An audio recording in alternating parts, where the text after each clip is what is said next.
Assalamualaikum warahmatullahi wabarakatuh. Perkenalkan, saya Ari Brano, NIM R02170220 dari kelas B. Berikut saya akan menjelaskan studi kasus yang akan digunakan. PT Restu Adijaya sedang mengerjakan proyek pembangunan mal di daerah Surabaya. Jumlah seluruh pekerja dalam proyek tersebut sebesar 130 orang dan 95% adalah laki-laki. Waktu kerja di proyek tersebut 8 jam dengan waktu istirahat selama 1 jam. Dalam pekerja tersebut membutuhkan kalori sebesar 375 kalori per jam, yang berarti termasuk pekerjaan berat. Dalam pengerjaan proyek tersebut, mereka memerlukan alat berat yang berguna untuk membantu pengerjaan proyek tersebut, dan mereka sudah diberi alat pelindung diri. Berdasarkan studi kasus tersebut, dapat disimpulkan terdapat beberapa faktor bahaya yang ada dalam pekerjaan tersebut. Faktor bahaya tersebut antara lain faktor bahaya fisik, meliputi bising, getaran, debu, dan iklim kerja. Lalu faktor kimia dari penggunaan bahan kimia. Lalu faktor bahaya psikologis. Kemudian saya akan menjelaskan alat yang digunakan untuk mengukur faktor bahaya tersebut.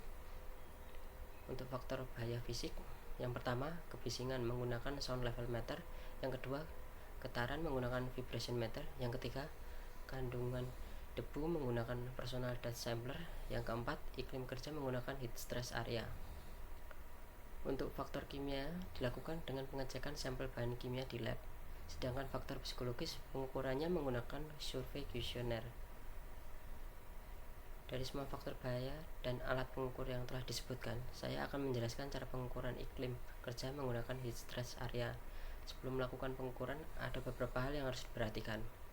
Yang pertama, alat diletakkan pada titik pengukuran sesuai dengan waktu yang ditentukan. Yang kedua, waktu pengukuran dilakukan 3 kali dalam 8 jam kerja, yaitu pada awal, pertengahan, dan akhir shift kerja. Yang ketiga, penentuan titik pengukuran.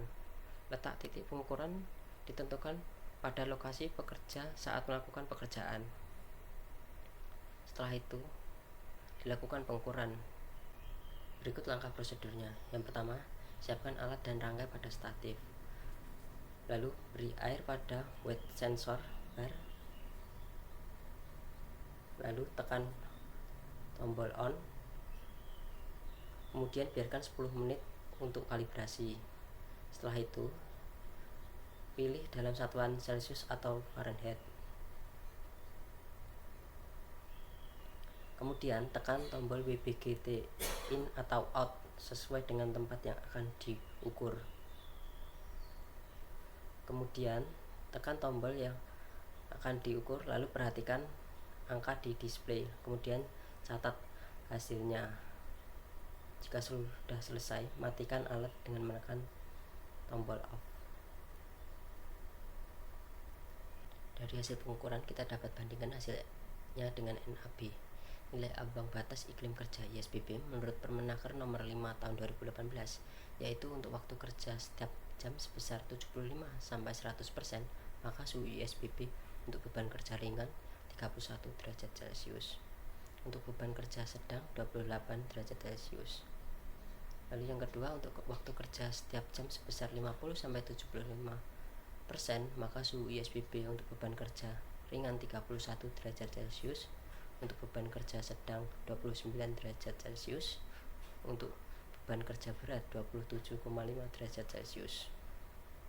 Yang ketiga, untuk waktu kerja setiap jam sebesar 25 sampai 50%, maka suhu ISBB untuk beban kerja ringan 32 derajat Celcius, untuk beban kerja sedang 30 derajat Celcius, untuk beban kerja berat 29 derajat Celcius. Untuk yang terakhir, untuk waktu kerja setiap jam sebesar 0 sampai 25%, maka suhu ISBB untuk beban kerja ringan 32,2 derajat Celcius, untuk beban kerja sedang 31,1 derajat Celcius, untuk beban kerja berat 30,5 derajat Celcius.